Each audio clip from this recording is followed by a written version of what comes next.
जी अस्सलाम वालेकुम जी। ज़िशान ने तारुफ़ मेरा करवा दिया है और थोड़े से साल ज़्यादा कर दिए हैं, तकरीबन कोई 5-6। एनीवे जो मुझे जानते हैं दे नो मी कि मैं कैसा उस्ताद हूँ, और जो नहीं जानते hopefully they will be able to understand. मेरा जो स्टार्ट करने से पहले मेरा जो एकेडमिक बैकग्राउंड है that is very multifarious, meaning thereby मेरी लॉ में जो है वो जो फाइनल डिग्री है that is from University of Cambridge, meaning thereby LLM, and that was on full scholarship. And after that I was fortunate कि I got admission in Oxford also for my PhD, but due to the family issues, मेरे father got paralyzed. He was a lawyer, civil court के ही lawyer थे, हकम कुरैशी साहब वाले के साथ जो practice करते थे। सो मैंने अपनी फील्ड थोड़ी सी चेंज की and I did my PhD in international relations. बहुत से लॉ स्कूल्स में मेरी मुस्लिम लॉ पे एक किताब है जिसका 17th edition is in market right now. So बहुत से स्टूडेंट्स जो हैं शायद उन्होंने मेरी वो किताब से थोड़ा बहुत इस्तिफ़ादा हासिल किया होगा। ज़िशान साहब ने सही कहा है कि when it comes to inheritance it is a technical topic. So जब हम 2 दिन पहले डिस्कशन कर रहे थे, मैं ज़िशान साहब से डिस्कस कर रहा था कि क्या चीज़ करवानी चाहिए, तो लेक्चर को मैंने 2 हिस्सों में डिवाइड किया है। वन इज़ प्योरली जूरिस्प्रूडेंशियल, ताकि कुछ टर्मिनोलॉजीज़, कुछ चीज़ें, कुछ बेसिक्स हम रिवाइज़ कर लें। ऑब्वियसली हर लॉ स्कूल के अंदर मुस्लिम लॉ पढ़ाया जाता है, तो इनहेरिटेंस जो है वो ज़रूर डिस्कस हो रहा होता है। कई जगहों पे बहुत डिटेल में डिस्कस हो रहा होता है और कई जगहों पे बिल्कुल सुपरफिशली। सो कुछ चीज़ें आपकी रिवाइज़ होंगी और कुछ चीज़ें हमारी प्रैक्टिकल इश्यूज़ होंगे जो हमारे सामने आते हैं। तो उसके लिए हम जो आखिर में 20-25 मिनट हैं, जो एक मुल्ला का चार्ट है जिसमें वारिस जितने हैं वारिसान उनके शेयर्स कैसे कैलकुलेट करते हैं, I will try my level best कि मैं इस बड़े ब्रीफ टाइम में उस चार्ट को एटलीस्ट पढ़ना सिखा सकूं आपको। हम आज भी सीख रहे हैं और हर दफ़ा एक नई इंट्रिकेट प्रॉब्लम आती है और इनहेरिटेंस के शेयर्स निकालते हुए हम एक दूसरे की एक्सपर्टीज से फ़ायदा उठाते हैं। कभी मैं ज़िशान से पूछ लेता हूँ, कभी ज़िशान मेरे से, और जो सीनियर लॉयर्स हैं हम उनको फ़ोन करके पूछ लेते हैं कि यहाँ पे आके हम स्टक हुए हैं। तो होपफुली आज के लेक्चर के बाद हम सारे इस काबिल होंगे कि जो आसान से शेयर्स हैं उन शेयर्स को हम खुद कैलकुलेट कर सकें। थोड़ा सा शेयर की कैलकुलेशन के अंदर जो है वो मैथमेटिक्स इन्वॉल्व हो जाता है, आप जिसकी वजह से हम बहुत से लोग छोड़ के लॉ की तरफ आते हैं मैथ से भाग के, मगर वो बेसिक मैथ होता है जमा तफरीक का और बटों का। तो उसके कुछ रूल्स आपको बताने की कोशिश करूँगा। स्टार्ट करने से पहले एक बात और, फिर हम शुरू करते हैं। वरासत, ये स्लाइडों में भी आएगा। वरासत के जब कोई शख्स फौत होता है तो फौत होने के बाद 2-3 बड़े बड़े सवाल हमारे सामने उठते हैं। अगर हम उन सवालों के जवाब सही बना लें तो वारिसान के शेयर सही निकल आते हैं। वो सवाल भी मैं आपसे 3 डिस्कस करूँगा कहीं पे, उनको ज़रूर समझ लीजिएगा, ठीक है? क्योंकि आपके रिश्तेदार बहुत ज़्यादा हो सकते हैं। हमने ये देखना होता है कि उन रिश्तेदारों में से असल शेयर्स कौन से हैं, वो जो रूल्स ऑफ एक्सक्लूजन्स हैं, किसकी मौजूदगी में कौन वारिस नहीं है, वो समझ आएगा तो अगला स्टेप आता है कि किसके कितने शेयर्स हैं, और वो जो अगला स्टेप है वो उस चार्ट से होगा। चार्ट भी होपफुली निशान साहब आपने फॉरवर्ड कर दिया हुआ था, ठीक है? चलिए जी शुरू करते हैं। इंसान 2 तरीक़ों से इंसान की जो जायदाद है वो आगे ट्रांसफ़र होती है। एक लफ्ज़ लिखा हुआ है इंटरवाइवोस और एक आफ्टर डेथ। इंटरवाइवोस का मतलब है between living persons. When it comes to between living person, meaning thereby हम अपनी ज़िंदगी में रोज़ सेल परचेज़ कर रहे होते हैं, हम लोगों को गिफ्ट दे रहे होते हैं। ये एक तरीका है जो कि आप अपनी जायदाद को ट्रांसफ़र करते हैं। इस्लाम कंसंट्रेशन ऑफ वेल्थ को रोकता है, इसलिए इस्लाम ने कुछ ऐसे प्रिंसिपल्स दिए हैं कि आपको इतनी पावर दी है कई जगहों पे कि आप अपनी जायदाद के बारे में एक लिमिटेड पावर यूज़ करके अपने मरने के बाद भी कह सकते हैं कि ये जायदाद किसको जानी चाहिए। उसमें आपकी सबसे बड़ी मिसाल है वसीयत, और आप 1/3 तक वसीयत कर सकते हैं अपनी जायदाद को। बाकी शिया सुन्नी अथॉरिटीज़ पे थोड़ा सा फ़र्क है कि 1/3 वारसों को हो सकती है या वारसों को भी नहीं हो सकती, वो आज हमारा टॉपिक नहीं है। दूसरी चीज़, जब हम इंसान फौत होता है तो 2 सवाल उठते हैं। How his properties to be distributed, कैसे डिस्ट्रीब्यूट होगी, ये आगे जाके जवाब आएगा। और किसको डिस्ट्रीब्यूट करनी है, क्या हर शख्स, उसका मोहल्लेदार, उसका बड़ा भाई, वो उसका वारिस हो सकता है? अगर हो सकता है तो किन हालात में हो सकता है, आज वो हम हालात देखेंगे। विरासत का सवाल जब भी आपके सामने आए, अब आप you people are becoming lawyers, तो नोट कीजिएगा जितने सीनियर लॉयर्स हैं, जब भी उनके पास कोई क्लाइंट आता है तो वो एक रजिस्टर पे या एक सादे पेज के ऊपर एक नक्शा सा बना रहे होते हैं, कौन कब फौत हुआ, उसकी तारीख क्या थी, उसके बाद कौन ज़िंदा था, फिर क्या था, चार्ट्स बन रहे होते हैं। आप एक बात आज पल्ले बांध लें कि जब कभी आपके सामने कोई भी क्लाइंट आके अपनी स्टोरी सुनाता है तो काइंडली उसको कहीं ना कहीं चार्ट की सूरत में, पॉइंट्स की सूरत में लिख लिया करें। आपको जो फैक्चुअल आस्पेक्ट्स हैं, जब तक वो क्लैरिटी नहीं होती तब तक आप जब पूरा प्रोसेस विरासत का कर लेंगे, शेयर्स निकाल लेंगे, बाद में पता चलेगा कि एक तो प्री रिसीट्स कोई रिश्तेदार था, उसका तो हिस्सा बनता ही नहीं था। सो ये ज़हन में रखिएगा। सो नोट्स लेने की एक आदत अपने पास ज़रूर रखिएगा। बड़ा इम्पोर्टेंट है विरासत के सवालों में, विरासत के इश्यूज़ के अंदर पर्सनल लॉ। पर्सनल लॉ से मुराद है आपकी फ़िका क्या है। तो आपको जो मतूफ़ी है, मरने वाला है, जिसको डिसीज़्ड कह रहे हैं, उसकी फ़िका का भी पता होना चाहिए, क्योंकि उसकी फ़िका के मुताबिक डिस्ट्रीब्यूशन होनी है। बड़े मसले होते हैं और फ़िका इंसान अपनी तब्दील कर सकता है। मज़हब तब्दील करेगा तो एपोस्टेट हो जाएगा, मुर्तिद हो जाएगा, फ़िका तब्दील हो सकती है। तो वो बड़ा इंपॉर्टेंट आस्पेक्ट होता है, ख़ास तौर पे जब प्रैक्टिकल इश्यूज़ आएंगे हमारे पास। तो आपको एक बात तो लॉ स्कूल से पता चल गई होगी कि सुन्नी फ़िका में जो बेटी है या बेटियां हों तो उनको पूरी जायदाद ट्रांसफ़र नहीं होती अगर बेटा नहीं है तो बाकी जो है वो रेजिड्यूरीज़ में चले जाती है, जहाँ पे चचा ताया आ जाते हैं। तो जब ऐसा कोई बाप कभी फौत होता है तो कई दफ़ा बेटियां क्लेम कर देती हैं हमारा बाप आखिरी 6 महीनों में अहले तशी, क्योंकि अहले तशीयों में एक बेटी भी होगी, सारी जायदाद दे देगी। उस टाइम पे बेटी इज़ ट्रीटेड एज ए बेटा। सो ये चीज़ों के ऊपर, और ये सारी चीज़ें फिर एविडेंस से साबित करनी होती हैं। मेरा वो काम नहीं है अभी, लेकिन मैं आपको कुछ चीज़ें बताने की कोशिश कर रहा हूँ कि personal law is very important and there is difference of opinion when it comes to विरासत के बेसिक प्रिंसिपल्स। थोड़ा सा डिफरेंस ऑफ ओपिनियन है। चाइल्डलेस विडो को कहाँ मिलता है, कहाँ नहीं मिलता। जो आपका एल्डेस्ट चाइल्ड है शिया फ़िका में, उसका प्रेफरेंशियल राइट होता है, किस चीज़ पर होता है, सारी जायदाद पर नहीं होता है, 1-2 चीज़ों पे होता है। तो वो भी हम रूल ऑफ प्राइमोजेनिचर देखेंगे। मैंने आपके साथ कोई 7-8 रूल्स भी डिस्कस करने हैं, so that you people should have a fair idea regarding कि जी विरासत में कैसे वारिस कैसे आएंगे हमारे सामने।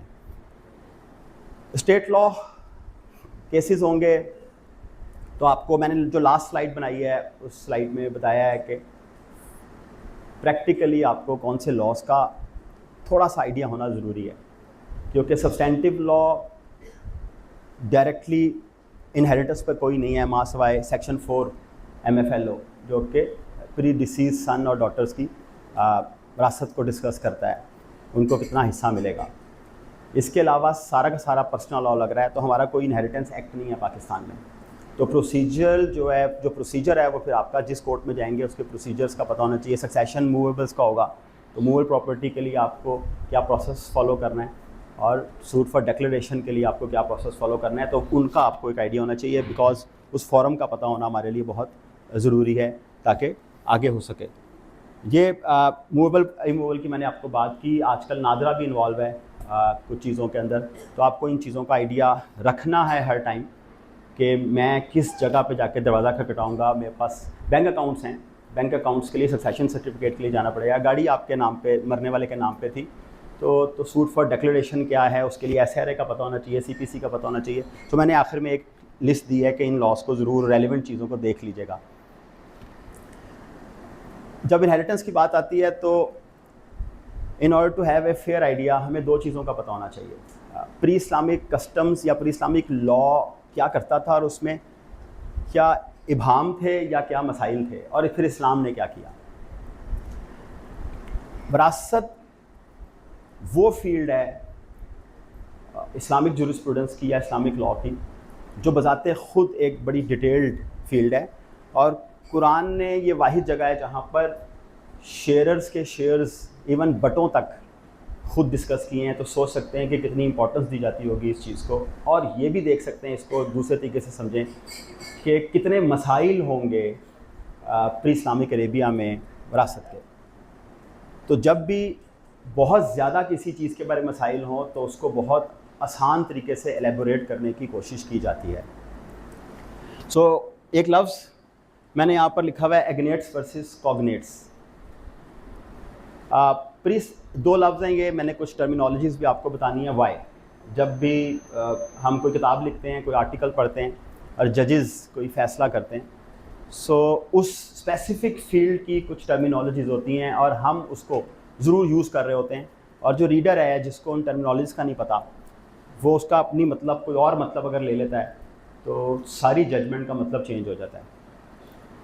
एक शख्स के, अब जब मैं इस शख्स की बात कर रहा हूँ तो ये वो शख्स है जो मर रहा है, जिसकी विरासत शुरू होनी है।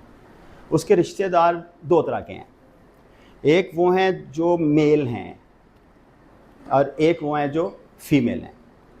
जो मेल रिलेटिव्स हैं उनको एग्नेट्स कहते थे और कहते हैं, और कॉग्नेट्स वो हैं जो फीमेल हैं या फीमेल के साथ जुड़े हुए हैं।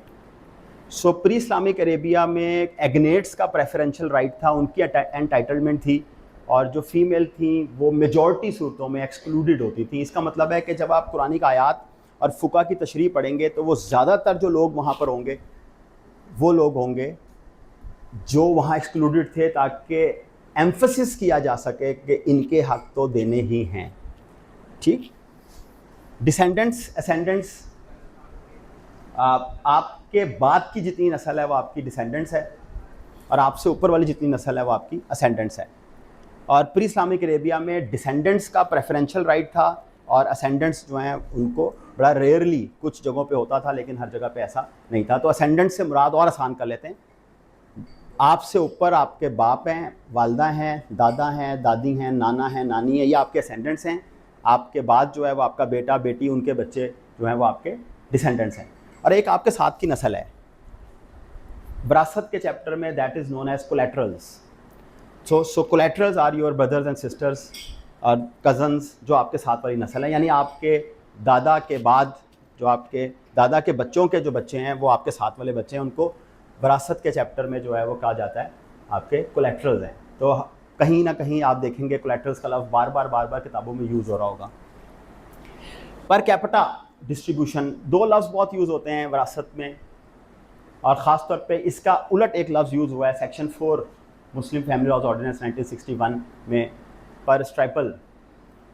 पर कैपिटा डिस्ट्रीब्यूशन का मतलब क्या है और पर स्ट्राइपल डिस्ट्रीब्यूशन का मतलब क्या है? जब आप सर गिनते हैं, सारे वारिस कई दफ़ा एक ही तरह के होते हैं। फॉर एग्जांपल, मैं हाइपोथेटिकली एक एग्जांपल बना रहा हूँ सिर्फ ये कॉन्सेप्ट समझाने के लिए। एक दादा है, उसके 2 बेटे हैं, और उनमें से एक बेटे के 3 बेटे हैं और एक का एक ही बेटा है, और दोनों बेटे फौत हो चुके हैं, यानी अब उसके 4 पोते हैं। अगर कहीं पे पर कैपिटा लिखा हुआ है तो चारों पोते हैं। अगर चारों पोते हैं तो इसका मतलब है फिर 100 रुपये को 4 हिस्सों में डिवाइड कर दें, क्योंकि सारे पोते हैं, तो 25-25 रुपये दे दें। This is known as per capita distribution. Whereas section 4 MFLO जो है पाकिस्तान का, उसके अंदर पर स्ट्राइपल है। अब यहाँ पर लागू होता है रूल ऑफ रिप्रेजेंटेशन, वो आगे जाके मैं आपको बताऊंगा। आप किसको रिप्रेजेंट कर रहे हैं? अकेला बेटा पोता जो है वो अपने बाप को रिप्रेजेंट कर रहा है, और 3 पोते अपने बाप को रिप्रेजेंट कर रहे हैं। तो अगर पर स्ट्राइपल होगी तो वो अकेला 50 रुपये लेगा, क्योंकि 100 रुपये के सिर्फ 2 हिस्से होने हैं। वो अकेला 50 रुपये लेगा, और ये 17 रुपये के करीब तीनों लेंगे। हालांकि आपके दिमाग में आएगा कि पोते थे, लेकिन रूल क्या होगा हमने वो देखना है। तो जहाँ पर जो रूल लिखा होगा हमने उसको फॉलो करना है। और प्री इस्लामिक अरेबिया में अगर एक जैसे वारिस होते थे तो सबको पर कैपिटा सर गिने, उनका रिलेशनशिप देखें, सेम है तो उतने हिस्से कर दें। इस्लामिक सिस्टम अब यहाँ पर असेंडेंट्स बेचारे वारिस नहीं है, ज़्यादातर ख़वातीन वारिस नहीं है, बेवा वारिस नहीं है, बच्चियाँ वारिस नहीं है, कॉग्नेट्स are almost excluded. When I say almost, this does not mean that it was 100% prevalent, but majority of the Arabian and this was the rule. So Quranic rules आए, और अब जो रूल्स आएंगे उसकी एक तशरीह होगी। मैं अक्सर क्लास पढ़ाते हुए, जो कभी मेरे से पहली क्लास लॉ की पढ़ी हो, तो मैं अक्सर एक लफ्ज़ लिखता हूँ उर्दू में, रोको मत जाने दो, 4 वर्ड्स लिख देता हूँ और मैं कहता हूँ इसकी तशरीह कर लें। तो 2 जवाब आते हैं। एक बच्चा कहता है सर आप कह रहे हैं रोको मत जाने दो, एक कहता है रोको मत जाने दो। पॉज कहाँ लेना है? वर्ड वही 4 लिखे हुए हैं और दोनों का मतलब टोटल डिफरेंट है। सो जब कुरानिक इंजंक्शंस आ जाती हैं तो शिया सुन्नी इंटरप्रिटेशन में थोड़ा सा फ़र्क आता है। जहाँ जो फ़र्क आता है उस फ़र्क की बिना पे फिर आगे उनका पर्सनल लॉ डेवलप होता है। तो थोड़ा सा फ़र्क होगा, वो फ़र्क का एक आइडिया मैं अभी दे रहा हूँ। सुन्नी इंटरप्रिटेशन बेसिकली ये थी कि प्री इस्लामिक अरेबिया के जो इनहेरिटेंस के रूल्स थे, जहाँ पर एग्नेट्स को फ़ायदा था, उनमें तरमीम करने के लिए इस्लामिक लॉ आया था। तो जहाँ जहाँ झोल थे, जहाँ जहाँ खामियाँ थी, उनको उड़ा दो और उसके बाद जो है वो बाकी चीज़ों को सेट कर लो। मीनिंग देयर बाय वो वाले रूल्स इंटैक्ट रहेंगे और उनमें जहाँ खामियाँ थी वहाँ बेटी ऐड हो गई, बाकी लोग ऐड हो गए और एक कंप्रीहेंसिव सिस्टम हमारे सामने आ जाएगा। जो शिया इंटरप्रिटेशन थी, उन्होंने कहा जी उनको बिल्कुल साइड पे कर दो, हम नई जूरिस्प्रूडेंस डेवलप करेंगे फ्रॉम कुरानिक रूल्स। सो वो जो जूरिस्प्रूडेंस डेवलप होती है, वहाँ पर आके 2-3 शेयर्स के शेयर्स थोड़े थोड़े से चेंज होते हैं शिया और सुन्नी में। कौन ठीक है कौन गलत है ये मेरे से कंसर्न नहीं है, अभी तो मैं खुद लर्न कर रहा हूँ।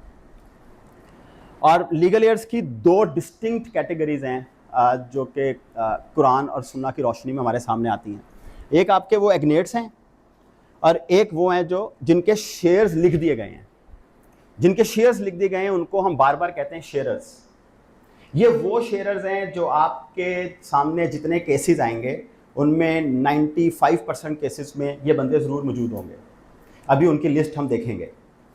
बाप होगा, माँ होगी, बेटा होगा, बेटी होगी, बेवा होगी या हस्बैंड साहब होंगे जिनकी वाइफ फौत हो गई हैं, इस तरह के लोग होंगे। ये शेयरर्स हैं और इन्हीं शेयरर्स को, जो बेसिक शेयरर्स हैं, इन्हीं शेयरर्स को उस चार्ट में लिखा होता है और वो चार्ट जो हम लोग यूज़ करते हैं in order to reach the conclusion को इसको कितने % हिस्सा मिलना चाहिए। ये कुछ टर्म्स हैं जो वरासत के केसेस में, लिटरेचर में बहुत ज़्यादा यूज़ होती हैं विदाउट एक्सप्लेनिंग। उनको एक्सप्लेन नहीं किया जा रहा होता और लिखने वाला समझ रहा होता है कि रीडर को पता है। एग्नेट्स कॉग्नेट्स मैंने आपको थोड़ा सा बता दिया है। ये लफ्ज़ बहुत यूज़ होता है HHS HLS ये है। और या ये लफ्ज़ नहीं होगा तो ग्रैंडफादर लिखा होगा, उसके साथ तीर का निशान बना होगा ऊपर को, और या ग्रैंड चाइल्ड लिखा होगा और तीर का निशान बना होगा नीचे को। HHS से मुराद है हाउ हाई सो एवर। कोई भी आपका परदादा परनाना अगर जिंदा है वो वारिसों के प्रपोज लिस्ट में शामिल ज़रूर है।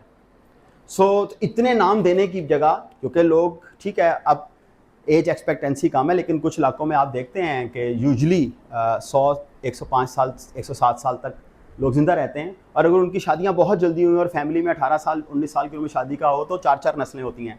दादा भी ज़िंदा है, परदादा भी ज़िंदा है, बाप भी ज़िंदा है। तो वो ग्रैंडफादर की जगह लिख के तो तीर का निशान होता है ऊपर की सारी नस्ल। तो ये वर्ड हम लोग लिटरेचर में बहुत यूज़ कर रहे होते हैं। ये आपको पता होना चाहिए जब कभी पढ़ रहे हो आप। ट्रू ग्रैंडफादर और इसके उलट है फॉल्स ग्रैंडफादर। तो इसका मतलब ये नहीं है कि सच्चे दादा और झूठे दादा, जो बहुत सच बोलते थे, वकील थे इसलिए तो वो सच्चे हैं और बाकी सारे। ट्रू ग्रैंडफादर का टर्म बहुत यूज़ होती है, या ग्रैंड मदर। ये टर्म का कॉन्सेप्ट ये है कि आप जो मरने वाला है, मरने वाला, उसके और ग्रैंडफादर के दरमियान अगर मेल हैं, कोई फीमेल इंटरवीन नहीं कर रही, तो उसको उनको कहते हैं ट्रू ग्रैंडफादर और ट्रू ग्रैंड मदर। एग्जाम्पल देता हूँ। आपके फादर के फादर, आप और उनके दरमियान वो जो ग्रैंडफादर हैं, मेल आ रहा है, वो आपके ट्रू ग्रैंडफादर हैं। आपके फादर की मदर, उनके दरमियान फादर आ रहे हैं, फादर मेल हैं, तो लिटरेचर में लिखा होगा ट्रू ग्रैंडफादर। आपके फादर के फादर के फादर पूरी लड़ी के अंदर मेल मौजूद हैं, कोई फीमेल इंटरवीन नहीं कर रही, तो लिटरेचर में या केस लॉ में लिखा होगा he was his true grandfather. और अगर फॉल्स की बात आती है तो बीच में जहां पे जिस लड़ी में फीमेल आ जाएगी वहां से ऊपर की जो नस्ल होगी वो कौन सी होगी? ग्रैंडफादर होंगे, मगर वो कहलाएंगे क्या इस लिटरेचर में? फॉल्स। आपके नाना will be known as false. बात समझ रहे हैं? सो ये वो वर्ड्स हैं, क्योंकि जब लिखा होगा कि ट्रू ग्रैंडफादर विल इनहेरिट, तो फिर वो वाली साइड जहां पे खातून बीच में आ गई है वो साइड साइड पे हो जाएगी। वाई? मैंने आपको कहा था, वापस आते हैं, सुन्नी इंटरप्रिटेशन, एग्नेट्स और कॉग्नेट्स। एग्नेट्स का प्रेफरेंशियल राइट था, तो ट्रू ग्रैंडफादर इज एग्नेट, और जो falls grandfather is cognate, because बीच में कौन है? खातून इन्वॉल्व है। तो इस चीज़ को ज़हन में रखना है रीडिंग्स करते हुए, पढ़ते हुए। Full brother sister, half brother sister. मैंने एक दफ़ा कभी 2006-07 में कहीं पढ़ा रहा था, तो मैंने कहा जी फुल ब्रदर और हाफ ब्रदर में क्या फ़र्क है? उसने कहा सर वो जो किसी हद तक डिसेबल हैं वो शायद हाफ होंगे। ऐसा नहीं है, सुतेले बहन भाई जो हैं वो हाफ में आएंगे। तो अगर माँ और बाप सेम हो तो वो बहन भाई आपके क्या कहलाएंगे? Full brother sisters. अब दो लफ्ज़ बहुत यूज़ होंगे, उस चार्ट पे भी यूज़ होंगे, आगे जाके भी हम यूज़ करेंगे, बल्कि आगे है। अगर फादर सेम है, अगर फादर सेम है, बाप ने 2 शादियां की हुई हैं, तो वो आपके बहन भाई हैं सुतेले, मगर बाप की तरफ से हैं, उनको कहते हैं कंसाइन ब्रदर सिस्टर। मैं इनको अक्सर स्पेलिंग याद कराने के लिए कहता है कंसेंग्वाइन ब्रदर्स एंड सिस्टर्स। बाप ने 2 शादियां की, पहली बीवी से आप हैं, सेकंड वाइफ से जो है वो कोई और है आपका भाई, तो आप दोनों फुल ब्रदर सिस्टर नहीं हैं, फुल ब्रदर्स नहीं हैं, आप दोनों हाफ ब्रदर्स हैं। लेकिन हाफ ब्रदर्स में क्योंकि बाप एक है तो आप कंसेंग्वाइन हैं। उसके बाद अगर मदर सेम है, माँ ने पहले शादी की, एक बच्चा पैदा हुआ, हस्बैंड फौत हो गया, इद्दत के बाद खातून शादी कर सकती है, 1-2 साल बाद उन्होंने कहीं और शादी कर ली, वहाँ से आप पैदा हुए, आप दोनों भाई हैं, लेकिन माँ सेम है, तो आपको वहाँ पर लिखा जाएगा यूट्राइन ब्रदर्स एंड सिस्टर्स। सो ये वर्ड्स बहुत यूज़ होते हैं क्योंकि इनकी विरासतें अलग तरीके से निकल रही होती हैं। डिसेंडेंट्स, असेंडेंट्स और कोलैटरल्स मैंने आपको स्टार्ट में बता दिया था। सो ये कुछ टर्म्स हैं जो बहुत ज़्यादा फ्रीक्वेंटली हम लोग यूज़ कर रहे होते हैं अपनी राइटिंग्स में, अपने लिटरेचर में, और हमारे जज साहिबान जो हैं वो यूज़ कर रहे होते हैं। या जहाँ से आपने हेल्प लेनी है शेयर्स निकालने के लिए, उस चार्ट में भी ये लोग सारे लिखे हुए होंगे। जब ये सारे लिखे हुए होंगे तो फिर हमें मसला होता है कि ये कौन लोग हैं। एनीवे, थोड़ा सा आगे चलते हैं।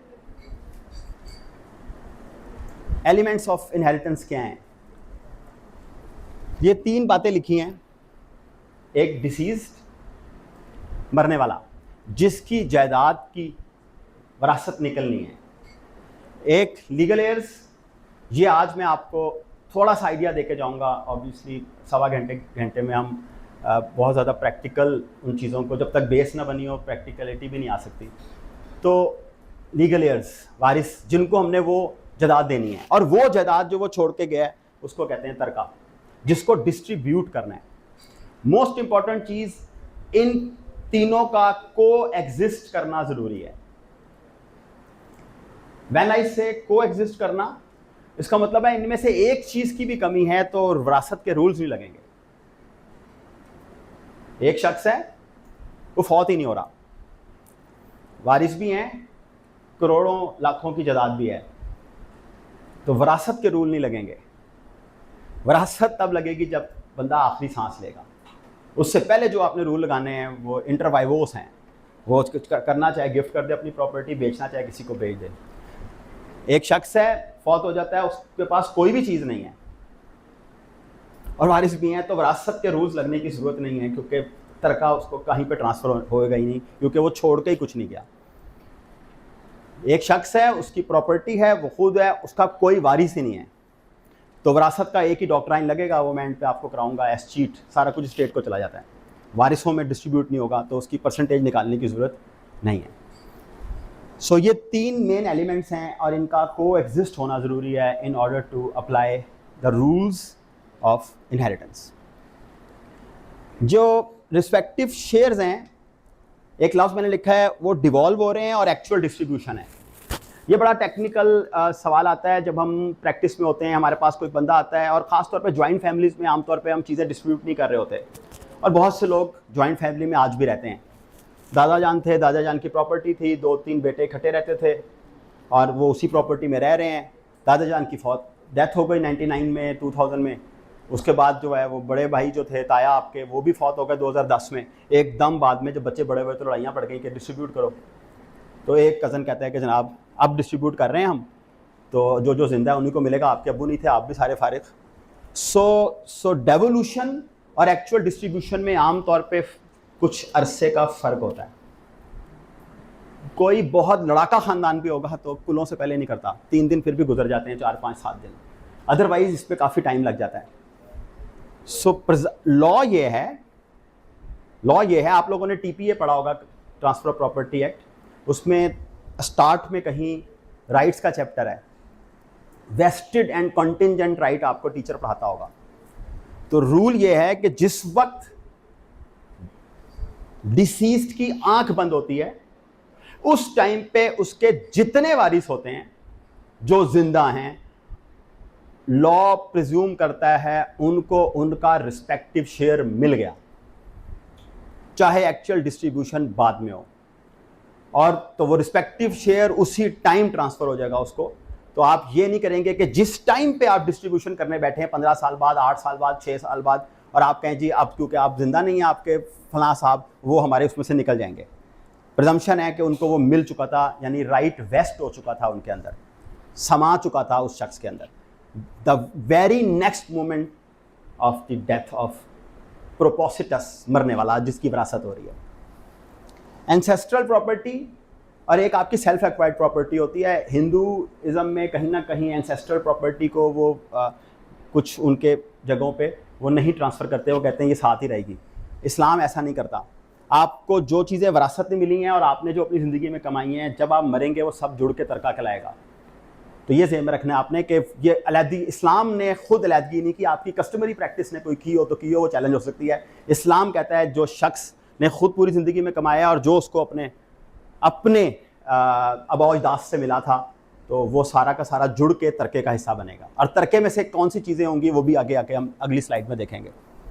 किस वजह से कोई बंदा आपका लीगल एयर बनता है? 2 बड़ी वजूहात हैं। एक आपका खून का रिश्ता, ब्लड रिलेशंस, कंसैनिटी, ठीक है, और दूसरा आपका मैरिज, एफिनिटी। कंसैनिटी जो खून का रिश्ता है वो तब्दील नहीं हो सकता, तो वो तो आपके वारिस रहेंगे, मां सवाए कोई शरई इम्पेडिमेंट हो, कोई ऐसी हरकत कर गया हो वो शख्स जिसकी वजह से वो डिसएंटाइटल हो जाए विरासत से। जिसकी एक मिसाल मैं आपको दे देता हूँ, वो अपोस्टेट हो जाता है। आपका एक बेटा है और वो और बच्चे भी हैं, वो मुर्तिद हो जाता है, इस्लाम छोड़ देता है, तो एक नॉन मुस्लिम एक मुसलमान का वारिस नहीं है, तो ये अदरवाइज वो बेटा है। सो कंसैनिटी जो है वो आपकी एक राइट देती है आपको। इसमें कुछ और एक्सेप्शंस भी हैं, जब एक्सेप्शंस देखेंगे आपको उस वक्त समझ आएंगी। एक राइट देती हैं टू बिकम ए वारिस, लेकिन इसका मतलब ये नहीं है कि आपका हर ब्लड रिलेशन आपका वारिस होगा। आपका भाई जो आपका सगा भाई है, इकट्ठे पले बड़े हैं, एक ही कमरे में रहे हैं, शादी तक इकट्ठे पढ़ते रहे हैं, एक ही यूनिवर्सिटी पढ़े, लेकिन आपकी शादी हो गई, आपके औलाद नरीना हो गई, आपका भाई उस दिन से आपका वारिस नहीं है, हालांकि ब्लड रिलेशन है। लेकिन तो सो कंसैनिटी इज़ वन आस्पेक्ट। और मैरिज, इसका एक ही रूल है कि जब कोई शख्स फौत हो रहा है, तो जब वो फौत हो रहा है उस मोमेंट पे उसका जो स्पाउस है वो उसका लीगली वेडेड हस्बैंड और वाइफ हो। तो जो फॉर्मर स्पाउस है वो आपका वारिस नहीं है। आपने शादी की, 2010 में शादी की, 2012 में तलाक दे दी, 2026 में एक और शादी कर ली, 2047 में आप फौत होते हैं, तो पहली बीवी आपकी कभी वारिस नहीं होगी, क्योंकि वो अब आपकी उस वक्त वाइफ नहीं है। सो मैरिज जो है वो आपको एक और राइट देता है वारिस बनने का। और ये मैंने आपको बता दिया है कि कुछ इम्पेडिमेंट्स हैं, वो आगे जाके मैं आपको थोड़ी सी बताऊंगा, ताकि जब आप विरासत के हिस्से निकाल रहे हो, आगे आ जाएं, इधर जगह है। और जो पिलर के पीछे बैठे हैं ना कुछ लोग, कम बातें करें, थोड़ा सा बताना फ़र्ज़ है। तो कुछ लोग पिलर के पीछे हैं, कई तो लेटे हुए हैं, तो वो थोड़ा सा कम बातें शातें करें ताकि साथ वाले को कुछ समझ आ सके। एक रिक्वेस्ट है, डिस्ट्रीब्यूशन ऑफ तरका। अब एक शख्स फौत होता है आज की तारीख में, तो ये प्रजम्पशन नहीं लेनी कि वो शख्स ने जो कुछ छोड़ दिया है वो सारा तरका है। इस्लाम बड़ा क्लियर है एक चीज़ के ऊपर कि उसकी जितनी फाइनेंशियल लाइबिलिटीज़ हैं वो पहले निकलेंगी, मिन्हा होंगी, माइनस होंगी, उसके बाद जाके जो बचेगा that will be known as a तरका। अब आपकी फाइनेंशियल लाइबिलिटीज़ 2-3 तरह की हैं, ये मैक्सिमम लिखी हुई हैं, ठीक है। एक आपने नोट किया होगा, आप जनाजे पढ़ते हैं जाके, तो जनाजे के फ़ौरन बाद मौलाना साहब कहते हैं कि किसी ने कर्जा लेना हो तो ये वारिस खड़ा है, इनसे ले लें। कर्जा आपने देना था जो मरा है। सो पहली चीज़ जो इस्लाम ने लिखा है वो है डेट्स। अगर उसने कोई डेट्स लिए हुए वो निकलेंगे उसमें से। इस्लाम एक मुसलमान को वसीयत करने का भी हक देता है, ठीक है। मेजॉरिटी लोग नहीं करते होंगे वसीयत, लेकिन कुछ करते हैं, और वो सारों को एक बात पता है 1/3 तक आप वसीयत कर सकते हैं। तो अगर किसी शख्स मरने वाले ने अपनी जायदाद की वसीयत भी की हुई है तो वो वसीयत भी पहले मिन्हा होगी, उन लोगों का राइट होगा, वो जाएगा तो जो फिर बचेगा उसको आप तरके में डाल सकते हैं। और आखिरी चीज़ जो है वो आपकी कोई बिल्स वगैरह हैं, कोई और चीज़ें हैं, तो वो भी आपके हॉस्पिटल में थे, उसका ख़र्चा था, तो अगर कोई वारिस दे नहीं रहा तो आपकी बहुत सी जायदादें हैं, उन जायदादों से मिन्हा होगा। वो हो सकता है कोई शख्स ऐसा हो रिश्तेदार, वो कहे ठीक है जी हॉस्पिटल के चार्जेस हैं, मैं आज दे देता हूँ 2.5 लाख रुपए, तो जब आप डिस्ट्रीब्यूशन करोगे पहले मेरा 2.5 लाख मुझे वापस कर दीजिएगा, तो आपको वापस करने, because that is treated as a debt. अब जो उस सारी चीज़ों को मिन्हा करने के बाद प्रॉपर्टी बचेगी, वो property will be known as a तरका, एंड तरका is something which is to be distributed among the legal heirs, जिनको हम अगली स्लाइडों में देखेंगे कि आपके वारिस कौन कौन से हैं और किसकी मौजूदगी में कौन वारिस नहीं है। जैसे मैंने अभी एक बोलते हुए एग्जांपल दी कि आपका सगा भाई, आपसे बहुत अच्छी उसकी दोस्ती है, सारा कुछ है, लेकिन आपका जिस दिन बेटा पैदा होता है उस दिन वो आपका भाई तो रह जाता है, आपका विरासत में हिस्सादार नहीं होता। सो कौन किसकी मौजूदगी में नहीं होगा वो पता चलेगा, तो हमें वो फाइनल चीज़ आएगी जिस तरफ मैं लेके जाना चाह रहा हूँ कि हम उस चार्ट को यूज़ करना सीख सकें। और जब ये सब हो जाता है, आपने तरका, आपने बैंक से लोन लिए हुए थे उतार दिए, आपने किसी का कर्जा देना था उन्होंने पैसे मांग लिए, आपने वो उतार दिए, अब एंड पे करोड़ रुपया बच गया, 17 लाख बच गया, 6 करोड़ बच गया, ये तरका है। अब अगला सवाल ये आएगा, लीगल हेयर्स कौन से हैं? आपका भाई जी,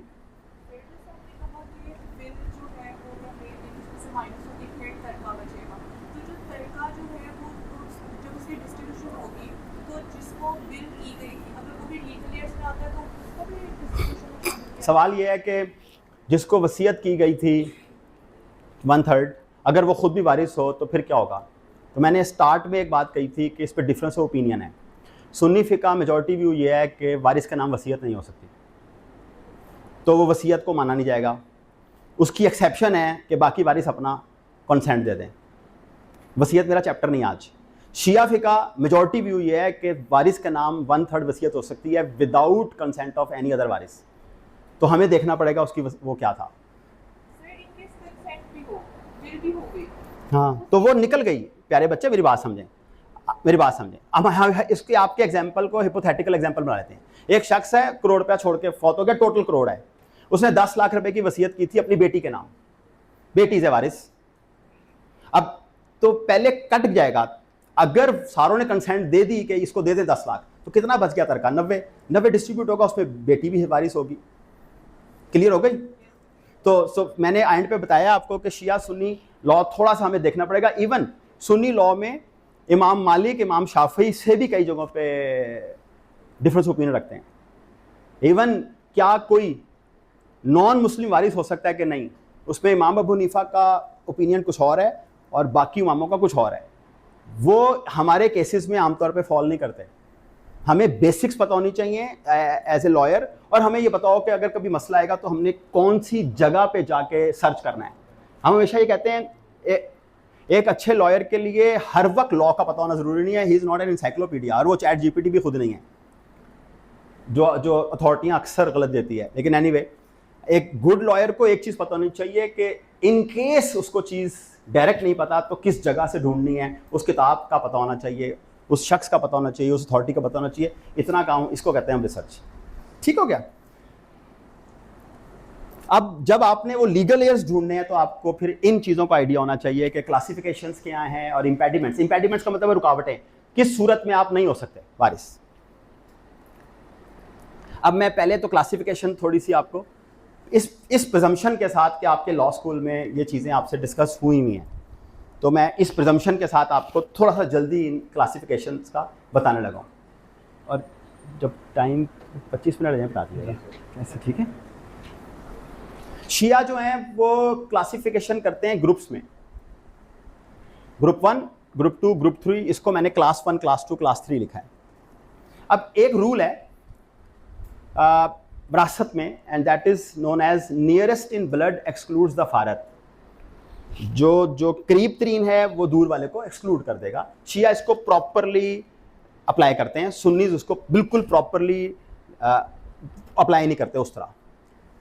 तो शिया फिका में जो हेयर्स बाय कंसेनिटी है, मैंने कहा था ना दो हैं, एक मैरिज वाले को एफिनिटी कहा था और इसको कंसेनिटी कहा था, ठीक है ना।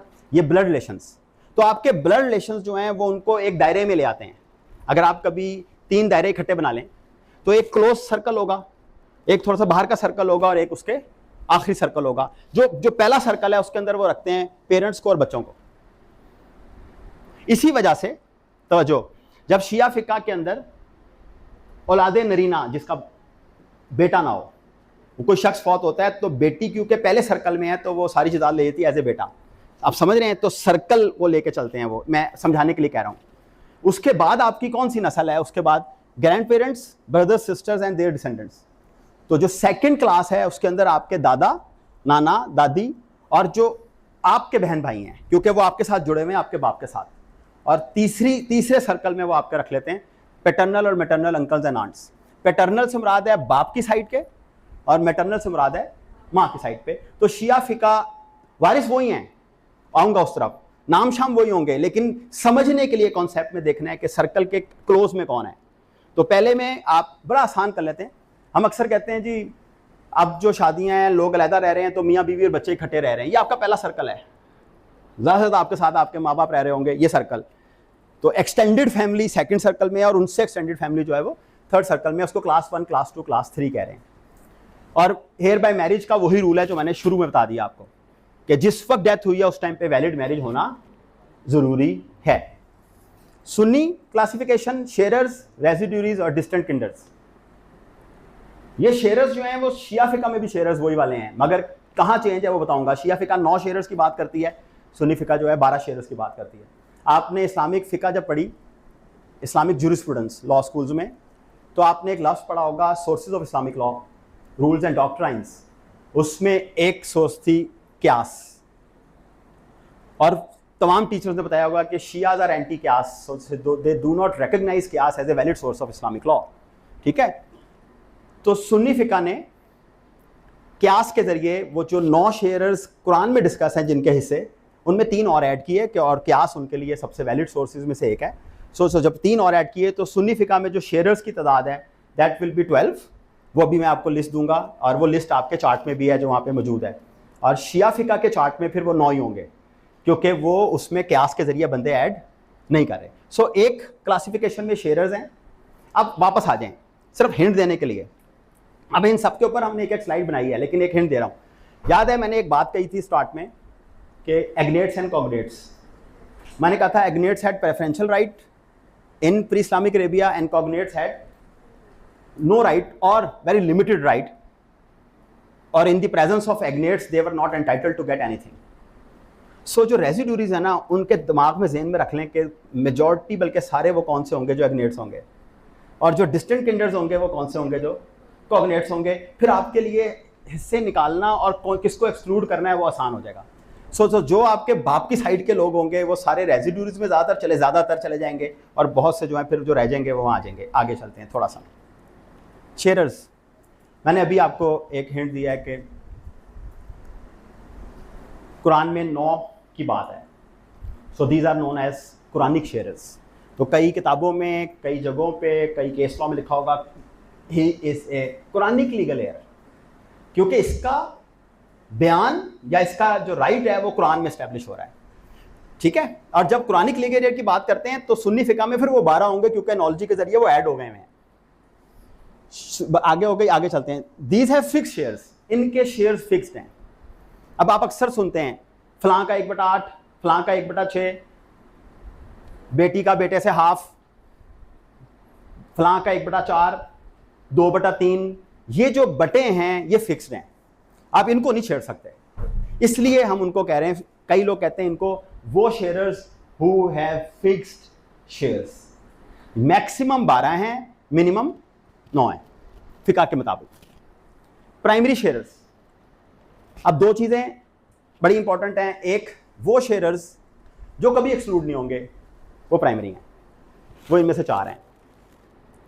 इसका मतलब यह है कि जो बाकी हैं वो सेकेंडरी हैं। अभी जब लिस्ट आएगी तो आपको आइडिया होगा। और जो बाकी सेकेंडरी हैं, अगर प्राइमरी में से कोई मौजूद है तो उनके शेयर्स या तो कम हो जाएंगे या बिल्कुल एक्सक्लूड हो जाएंगे, इसलिए उनको प्राइमरी कहते हैं। बात समझ रहे हैं? सो इन 12 में से 4 ऐसे होंगे जो कि प्राइमरी होंगे। ये सिर्फ एक सूरत में एक्सक्लूड होंगे, अगर कोई शरई इंपेडिमेंट है। लाहौर आ गया सर, उठ जाएं। मैं अभी संडे को ना बड़ा लेट उठता हूं, लेकिन आया हूं आज। अच्छा चलें, जो प्राइमरी हैं वो सिर्फ शरई इंपेडिमेंट की सूरत में आउट होंगे, उसके बगैर नहीं होंगे। शरई इंपेडिमेंट की मिसाल देने लगा हूं। बेटे ने बाप को मर्डर कर दिया है, शरई इंपेडिमेंट है कि मर्डर विल नॉट इनहेरिट। बेटा जो है वो एपोस्टेट हो गया है, हालांकि प्राइमरी है, लेकिन still he will not be treated as a वारिस। जी, उसके ऊपर मैं कुछ रूल्स आपको बाद में बताता हूँ, लिखे हुए। अब वो चलें, सवाल आया, सवाल का जवाब उसी तरह देना चाहिए। वो कहते हैं जिस शख्स का तरका खुलना है वो खुद मूर्ति धो के मरा है। इस पे 2 ओपिनियन है, एक शिया का और एक सुन्नीस का। शियास कहते हैं कि उसकी विरासत उसके वारसों को जाएगी। सुन्नीस में डिफरेंस ओपिनियन है। इमाम अबू हनीफा कहते हैं कि जितना उसने मूर्ति धोने से पहले कमाया था वो सारा वारसों को जाएगा और बाकी सारा बैतुल माल में। तो बहुत ज़्यादा डिफरेंस ओपिनियन है हर जगह वो, लेकिन आपको शायद होपफुली। एक और सवाल है तो इसमें से बता देता हूँ, आपका सवाल आ गया है तो। एक मुसलमान को किताबिया से शादी अलाउ है, ठीक है ना, तो क्रिश्चियन से, ज्यू से आप शादी कर सकते हैं। और रूल ये है इस्लामिक लॉ का कि a non Muslim can not inherit. तो वो वाली वाइफ जो है उसको इम्पेडिमेंट आ जाती है प्योर इस्लामिक लॉ में, she will not be treated as a वारिस। उसके लिए फुका ने लिखा है कि उसके लिए वसीयत छोड़ के जाएं या उसकी ज़िंदगी में उसको गिफ्ट करके जाएं। तो ये इसको ज़हन में रखना है आपने। अब आप वापस आते हैं, जो आपके मदर, अब मैंने कहा था 9 लोग हैं, है ना। ये 9 लोग, वो जो चार्ट हमने आखिर में पढ़ना सीखना है, ये उसमें लिखे हुए होंगे। और जो सुन्नी फिका में 3 एनोलॉजी के जरिए ऐड हुए हैं, तो जब सुन्नी फिका का चार्ट होगा वो चार्ट में 12 लोग लिखे होंगे तरतीब से, अभी पढ़ेंगे तो देखेंगे आप। और क्योंकि शिया एनोलॉजी नहीं मानते तो उनके चार्ट में कितने लोग होंगे? ये 9 बड़े आसान है याद करना, father, mother, husband, wife, daughter. 5 तो बड़े सिंपल हैं, ये आपके बिल्कुल साथ जुड़े हुए हैं, आपके माँ बाप, मियाँ बीवी या बेटी। बाकी 4 कौन से हैं? Cognates, full sister, uterine sister, consanguine sister, uterine brother. तो ये 9 लोग हैं। और अगर आपका बेटा होता है, बेटा यहां पे नहीं है, नोट कीजिएगा, बेटे को इंडायरेक्टली यूज किया गया है, बार बार इंडायरेक्टली डिस्कस किया गया है। इन 12 के 12 में बेटा कहीं नहीं लिखा, और सबसे ज्यादा बेटा करता है घर में। क्यों? जिस वक्त बेटा आएगा प्राइमरी रह जाएंगे, बाकी सेकेंडरी होके बाहर हो जाएंगे, उनके हिस्से खत्म हो जाएंगे। सो बेटा आके इस पूरी लिस्ट में बताएगा कि कौन अब वारिस रह गया है प्राइमरी और कौन वारिस नहीं है।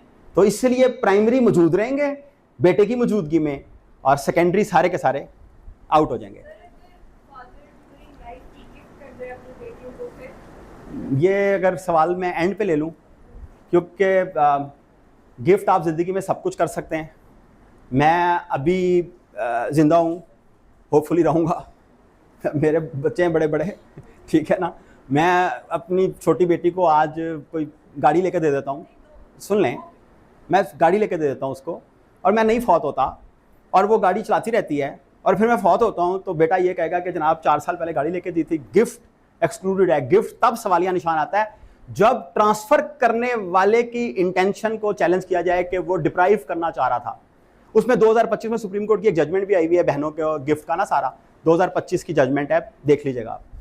तो आप अगर किसी शख्स को अगर किसी शख्स को अपनी ज़िंदगी में प्रॉपर्टी डिस्पोज ऑफ करने से रोक दिया जाए कि आप तो कुछ भी नहीं बेचेंगे किसी को, तो फिर वारिसान जो हैं, जिनका हक है, जिनको लगता है कि हम वारिस हैं, वो तो अब्बा जान को अपना इलाज भी नहीं कराने देंगे कैंसर का कि अब्बा जान 2 करोड़ का इलाज है, आपने तो फौत ही हो जाना है।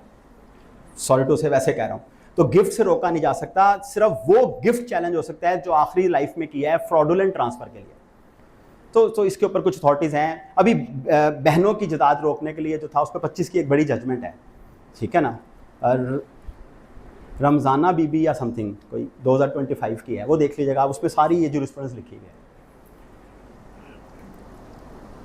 उसके बाद बड़ा आसान 3 लोग ऐड किए कियास के ज़रिए। एक मैटरनल ग्रैंड मदर, मैटरनल का मतलब है नानी, दूसरा पैटर्नल ग्रैंडफादर दादा, और एक एग्नेटिक ग्रैंड डॉटर। अब एग्नेटिक का लफ्ज़ आप याद कर चुके हैं, आपको शायद समझ आ चुका है अगर मैं समझा सका, जहाँ पे बेटा इन्वॉल्व है बीच में, मेल। तो एग्नेटिक ग्रैंड डॉटर आपकी नवासी नहीं है, आपकी पोती है, ठीक हो गया। तो ये 12 लोग होंगे और इनके क्या शेयर्स हैं ये फिक्स लिखे हुए हैं। ये शेयर्स हम आगे जाके देखेंगे अपनी लास्ट स्लाइड्स में। रेजिडुरीज, पंच लाइन एक ही याद रखनी है, majority of the people who fall in this particular category are एग्नेट्स।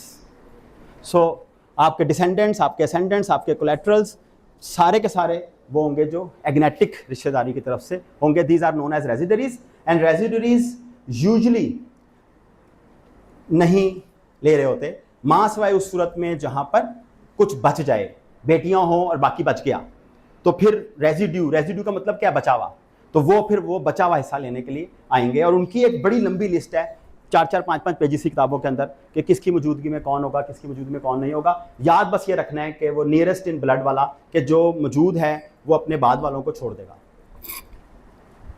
Distant किंडर्स, punch line यही याद रखनी है कि मेजॉरिटी इसमें वही होंगे जो कौन है, कॉग्नेट्स। कॉग्नेट्स कौन है, जो माँ की साइड के लोग हैं, मामे और उनकी औलादें और उधर की खालाएँ और उधर की औलादें, और इनका हिस्सा नहीं है, बड़े रेयर सूरतों के अंदर इनका हिस्सा आता है, अदरवाइज शेयरर्स और रेजिड्यूरीज में ही सारा कुछ। तो इन तक आपको बड़ा कम सूरतों में पहुंचना होगा। These are 3 main questions which every lawyer or every person who is not a lawyer but he needs to know what are the legal heirs, who are the legal heirs and what are their respective shares. You need to get the answer of these 3 questions before consulting any chart whatsoever. For that purpose मैंने categorically आपको start में कहा था कि आपको क्या करना है, वो जैसे डॉक्टर के पास जाएं तो डॉक्टर लिख रहा होता है ना, पेट में दर्द था, क्या खाया था, क्या, ताकि उसको पता हो मैंने दवाई कौन सी प्रिस्क्राइब करनी है, जिसको आप लोग अक्सर कहते हैं जी वो जो आपकी हिस्ट्री डॉक्टर साहब ले रहे हैं। सो ये 3 सवालों के जवाब आपको ढूंढने हैं। इन तीनों, अगर ये 3 क्वेश्चंस के आंसर सही हैं, शेयर सही हैं। अगर इन 3 क्वेश्चंस के आंसर गलत हैं तो शेयर्स गलत होंगे, सारा कुछ खराब हो जाएगा। Number 1, who are possible legal heirs. Possible legal heirs कौन से हैं? ये वो जगह है जहां पे, चलें एक घर की मिसाल बना के कॉन्सेप्ट समझने की कोशिश कर रहा हूं। घर में शादियां होती हैं, तो एक शादी से जब सारा कुछ सेट हो जाता है कि आप शादी इस तरीके को करनी है, तो आप एक लिस्ट बनाते हैं सारे रिश्तेदारों की, किस किस को बुलाया जा सकता है। फिर अपना बजट देखते हैं, आप कहते हैं तो 1600 हो गए, 1400 हो गए, फिर आप उनमें से लोगों को काटते हैं। वो जो आपने पहली लिस्ट बनाई थी ना, वो सारी पॉसिबल लोग थे, तो पॉसिबल लीगल एयर्स हैं। फिर आप बैठ के कहते हैं उन्होंने सानू नहीं बुलाया, ऐसे उसने ये नहीं हुआ था, फलां हुआ था, वो नहीं आते मिलते, काटे जाओ काटे जाओ काटे जाओ, आखिर में 500 लोग हो गए। पॉसिबल की लिस्ट आपको पता होनी चाहिए। और फिर अगला सवाल ये आता है उन पॉसिबल में से असल कौन से हैं। फॉर एग्जांपल मैंने कहा बेटा मौजूद होगा तो सगा भाई वारिस नहीं है। सगा भाई पहली लिस्ट में मौजूद है क्योंकि आपने जो पॉसिबल बनाई है उसमें भाई मौजूद है, लेकिन जैसे ही बेटा आया तो आपने काट दिया उसको, आपने कहा वो भाई निकल गया, फूफो निकल गई, ये सब निकल गए। अब मेरे पास जो है वो 6 लोग रह गए। दीज जो 6 रह गए, these are the actual legal heirs. और फिर आखिरी सवाल होता है अब इनको देना क्या है, किसको 20 रुपये देने हैं, किसको 40 देने हैं, किसको 70 देने हैं, किसको 100 रुपये देने हैं। इन पैसों के लिए हम अब उस तरफ जाएंगे, वो जो चार्ट है जिसमें इनके बटों में हिस्से लिखे हैं। तरका हम निकाल चुके हैं, तरके का हमें पता है अब कितना तरका है, कितनी ज़मीनें हैं, क्या है, कितनी टेंटेटिव प्रॉपर्टी है, उसको हमने अब डिस्ट्रीब्यूट करना है, ठीक है। और मगर अब हम यहाँ तक आए हैं कि हमारे पास वारिस कौन से हैं। ये जो पहले 2 सवाल हैं, इन पहले 2 के सवाल के लिए हमें अब आगे जाके देखना है कि उस पॉसिबल में से एक्चुअल कैसे बनते हैं। ये कुछ डॉक्ट्राइन्स हैं, आपको इनका आइडिया होना चाहिए। मैं 1-1 मिनट में इनको समझाने की कोशिश करूंगा।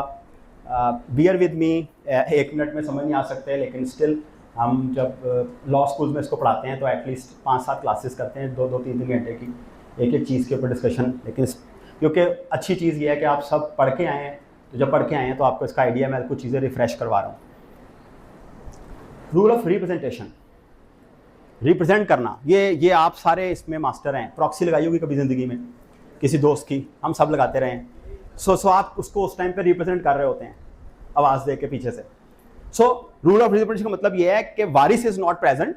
इसका मतलब ये नहीं है वो अमेरिका गया हुआ है, मौजूद नहीं है, फौत हो चुका है, कोई एक शख्स को रिप्रेजेंट कर रहा है। क्या ये किया जा सकता है या नहीं किया जा सकता, इस पे डिबेट है।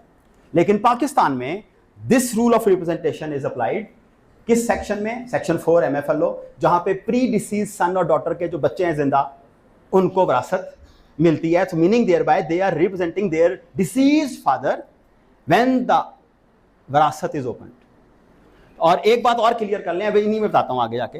रूल ऑफ प्राइमोजेनिचर आप नोट करते होंगे। प्राइमोजेनिचर का मतलब है eldest son has a preferential right.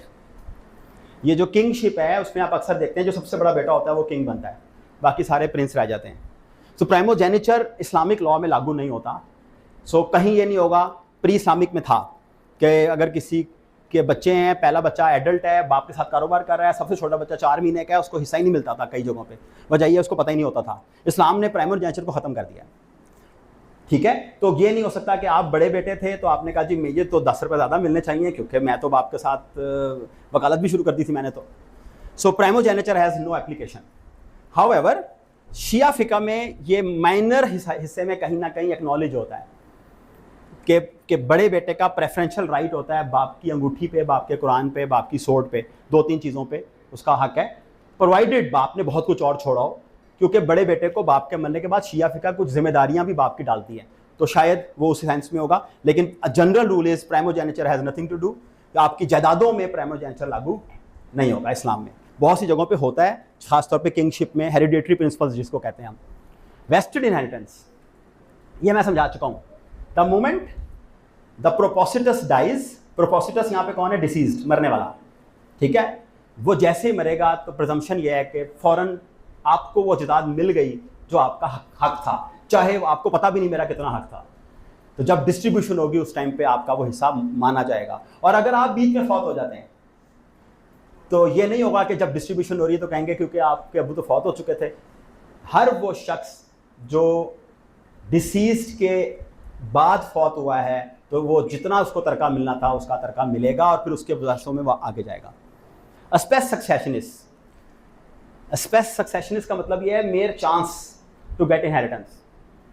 इस्लाम इसको नहीं मानता, चांसेस पर इनहेरिटेंस नहीं होती।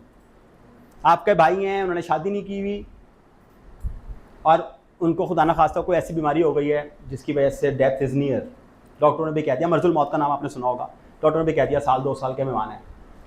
आपको लगा कि उनकी एक गाड़ी थी, 2 घर थे, उनका एक दफ्तर था, एक शॉप थी, मैं तो बस भाई नहीं हूँ, आखिरी सांस लेनी है, मैं कल ही भाई रह गया हूँ, ना बाप है ना माँ है, हम दोनों भाई हैं, मेरे बच्चे हैं, तो मैं इसका वारिस हूँ। आप उसके प्रॉपर्टियों को मुआहदे करना शुरू कर दें। सो चांसेस के ऊपर विरासत के मालिक नहीं बनते। हो सकता है वो जिस हॉस्पिटल में हो वहाँ पर वो शादी कर ले किसी से, शादी कंज्यूम भी हो जाए और बच्चा भी पैदा हो जाए, आप विरासत से उसी दिन आउट हो जाते हैं। सो सक्सेशन के जो हैं उसमें चांसेस के ऊपर सक्सेशन नहीं है, ठीक है। रूल ऑफ नेमो एस्ट हेरेस वेरेंटिस, इसका मतलब है living person has no legal heir. जिंदा शख्स का कोई वारिस नहीं होता। ये आपके लिए कोई नई चीज़ होगी कि जनाब हमने तो अपने बाप से अपना हिस्सा मांग लिया था, भजन आप बूढ़े हो गए हैं, मेरा हिस्सा दे दें, ना दें तो आप नहीं ले सकते। Law, Islamic law is very clear, a living person has no वारिस। उसकी डेथ का टाइम बताएगा कौन उसका वारिस है, तब the moment he will die तब पता चलेगा। अदरवाइज मैंने एक बड़ी एग्जांपल्स दी हैं, पूरी ज़िंदगी आपके बहन भाई आपके वारिस हैं, शादी के बाद भी वारिस हैं, औलाद नहीं हो रही तब भी वारिस हैं, लेकिन जिस दिन औलाद हो जाएगी तो जब डेथ के टाइम डिसाइड होता है कौन वारिस है। तो ये जो हिस्सा मांगा जाता है, मेरा हिस्सा दे दो, हमारा हिस्सा दे दो, अगर बाप ना देना चाहे तो कोई रूल नहीं है जो उसको इस बात पे ला सके कि आप दें।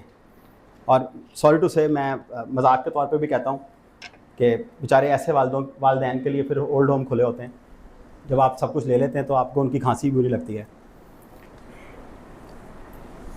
Nearest in blood excludes the father, ये मैं बता चुका हूँ। एस्चीट मैंने आपको हिंट दिया है, जब किसी का कोई वारिस ना हो तो सब कुछ कहाँ चला जाएगा, स्टेट को, स्टेट ट्रेजरी जिसको बैतुल माल कहते हैं। रिटर्न और ऑल, ये दो मैंने आपको समझाने हैं। सर टाइम खत्म तो नहीं हो गया है ना? ये दो समझाने हैं, ये दो इसलिए समझाने हैं कि ये वो जगह है जहां पर आके हम फंसते हैं। इसको मैं अभी रोक रहा हूं लेकिन समझाने लगा हूं। कई दफा तवज्जो, कई दफा तरका डिस्ट्रीब्यूट करने के बाद भी बच जाता है। शेयर्स के हिस्से हैं ना, जब हम बटे बनाएंगे सारे, भी एक एग्जांपल भी दिखाऊंगा, तो कुछ बच जाएगा, वो कई दफा वापस जाता है शेयर्स को ही, तो एक डॉक्ट्राइन लगता है रद्द। और कई दफा खाने वाले ज्यादा हैं, जो कुरानिक शेयर्स को कम तो नहीं कर सकते ना। जब आपने मैथमेटिक्स किया तो शेयर्स ज्यादा हैं, उनके हिस्से ज्यादा हैं, तरका कम है, तो फिर कई दफा आप अपना हिस्सा डिक्रीज करते हैं प्रोपोर्शनेटली। यानी घर में 10 रोटियां पकी हैं, आप खाने वाले जो हैं वो 2-2 रोटी वाले हैं, सबने 2-2 रोटियां की, 8 बच गई 2, तो माँ जो है वो चारों को जो है वो आधी आधी रोटी तोड़ के दे देगी, यार लो बच गई, आप भी खुश होते हैं, वो अच्छा और मिल गया खाने को। कई दफ़ा ऐसा होगा कि तरके में 8 रोटियां होंगी, जिन्होंने जेन्युइन खाना है वो 10 होंगे, तो अब आपको अपनी रोटी में से थोड़ा थोड़ा तोड़ के बराबर का हिस्सा देना पड़ेगा। तो एक डॉक्ट्राइन जो है वो इंक्रीज करता है और एक डिक्रीज करता है आपके शेयर्स को। ये अभी हम इस तरफ आएंगे, मैंने इनके लिए एक स्लाइड बनाई है ताकि हल्का सा समझा सकूं।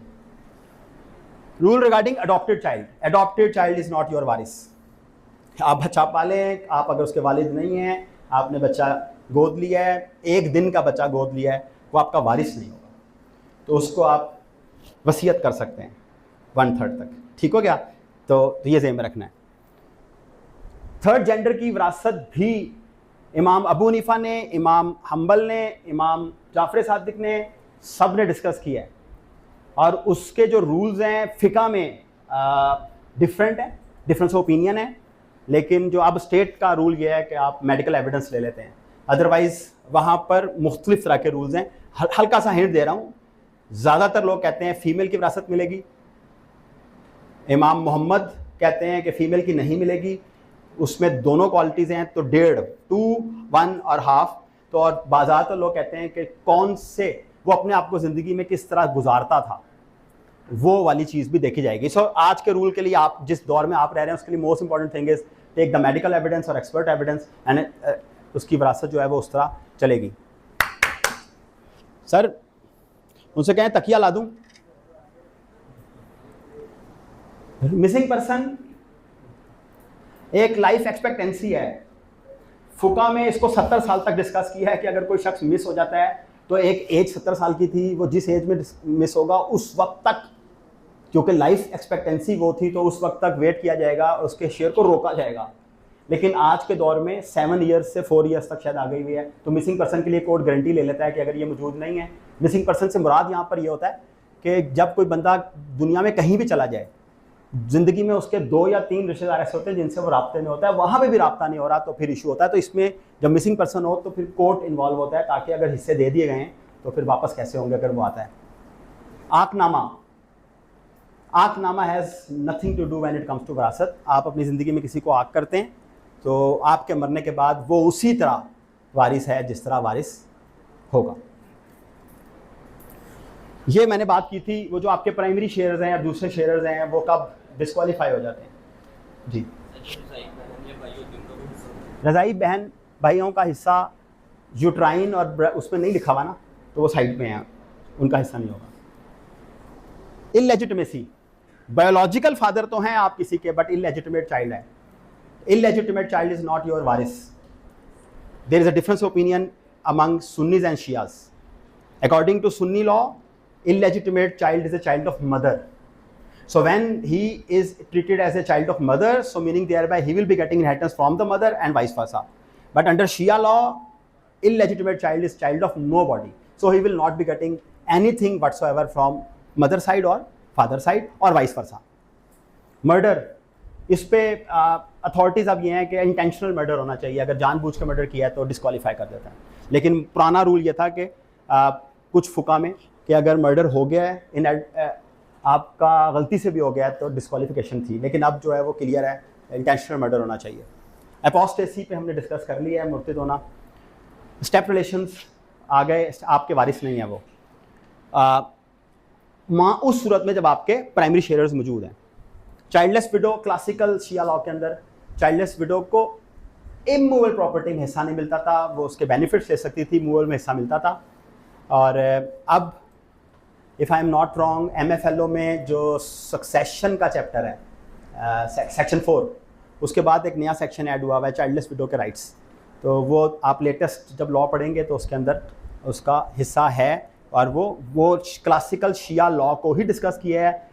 मूवेबल इमूवेबल्स में हिस्सा नहीं दिया, लेकिन जो उसकी मार्केट वैल्यू है वो कहा है कि वारिस उसको उसमें से हिस्सा देंगे। डिफरेंस ऑफ रिलीजन बात कर ली थी कि एक नॉन मुस्लिम मुसलमान का वारिस नहीं है, और एक मुसलमान नॉन मुस्लिम का वारिस होता है कि नहीं, इसमें डिफरेंस ओपिनियन है। ज़्यादातर लोग थोड़ा सा टिल्ट करते हैं कि होता है। Child of a woman divorce by लियान इलेजिटिमेसी में चला जाता है। आपने डिवोर्स या सेपरेशन ऑफ मैरिज का चैप्टर पढ़ा होगा तो आपको एक आइडिया हुआ होगा कि उसके अंदर अगर वालिद ये कहता है कि ये बच्चा मेरा नहीं है, मीनिंग देयर बाय इनडायरेक्टली वो इल्ज़ाम लगा रहा है जिना का, तो अगर तो वो सच्चा है तो फिर वो बच्चा भी इलेजिटिमेट कहलाएगा, तो उसके ऊपर वही रूल लगेगा। और estoppel in succession, rule of एस्टेपल आप लोगों ने बहुत पढ़ा है। अगर एक बंदा एक रिलेशनशिप को सारी ज़िंदगी डिनाई करता रहे और जब वो मर जा पता चले वो 6 अरब रुपये छोड़ के मरा कि हाँ मैं तो जो रिलेशनशिप, अब वो कहते थे कि मैं बेटा हूँ तो बेटा हूँ, तो जब आप सारी ज़िंदगी इसको डिनाई करते रहें तो विरासत की डिस्ट्रीब्यूशन के वक्त वो वाला रूल आपको भी डिस्क्वालीफाई करेगा। ये 2 डॉक्ट्राइंस को समझ लें, क्योंकि इसके बाद आपके वो चार्ट्स हैं जिनको आप यूज़ करेंगे। हम आज भी करते हैं एज ए लॉयर, हमें वहाँ से ही सारी सपोर्ट मिलती है। रिटर्न, इफ़ ए रेजिड्यू का आपको समझ आ गई, मतलब कि सारा बांटने के बाद वो 2 रोटियाँ, कुछ सलाद और कुछ चीज़ें बच गई हैं, तड़के में से कुछ बचा हुआ है। If a residue is left after satisfying the claims of sharers and there is no residuary मौजूद नहीं है, वापस रिवर्ट होगा आप, तो इसको इंक्रीज़ भी कहते हैं। अब बढ़ेगा आपका हिस्सा, पहले आपको लगता था मुझे इतने मिलने, एकदम पता चला और आ गए। Then the surplus is distributed back to the sharers in proportion of their respective shares. तो जिसका जितना जितना हिस्सा था, 1/6 था, किसी का 1/2 था, किसी का 1/4 था, तो उसके हिसाब से आप अपना थोड़ा सा हिस्सा और इंक्रीज कर लेंगे। इसको कहते हैं डॉक्ट्राइन ऑफ रिटर्न। रिटर्न का मतलब है वापसी। In some cases shares are proportionately increase and yes ज़्यादा लग गया है, and in exceptional cases these may be decrease. जो डिक्रीज होंगे वो आगे जाएंगे, हम जो दूसरा वाला आपका है, ठीक है ना, जिसको डॉक्ट्राइन ऑफ इंक्रीज कह रहे हैं। इंक्रीज को पढ़ते डिक्रीज हैं, ठीक है। अब एग्जाम्पल है, ये अब चार्ट देखेंगे तो आएगी, लेकिन समझाने के लिए आपको बता रहा हूँ। ए सुन्नी मुस्लिम फौत हो जाता है, उसकी माँ है, डॉटर है और सन डॉटर है। सन डॉटर कौन सी है? एग्नेटिक ग्रैंड डॉटर, जो कहाँ पे ऐड हुई थी? क्यास के जरिए, वो 12 में। याद आ गया? तो मैंने उसको यहाँ पर सन्स डॉटर लिख दिया है। शेयर क्या होंगे? जब हम आप चार्ट पढ़ना सिखाऊंगा तो आपको आइडिया होगा, अभी सिर्फ आइडिया दे रहा हूँ इसका। माँ का 1/6 है, हमने 1/6 लिख लिया साइड पे। इनको सबको जमा करना है क्योंकि एंड पे हिस्से देने, उनको पैसे देने। जो डॉटर है, अब क्योंकि सन नहीं है, जब बेटा नहीं है तो वैसे बेटे से डॉटर आधा लेती है, लेकिन यहाँ पर हाफ आ जाएगा। 1 डॉटर थी, 1 से ज़्यादा होती तो 2/3 आ जाता। अभी पढ़ना सिखाऊंगा, 1/2 लिख लिया। और जो सन्स डॉटर है यानी पोती, उसका भी 1/6 लिखा है वहाँ। अब इनको हम जमा कर लेते हैं।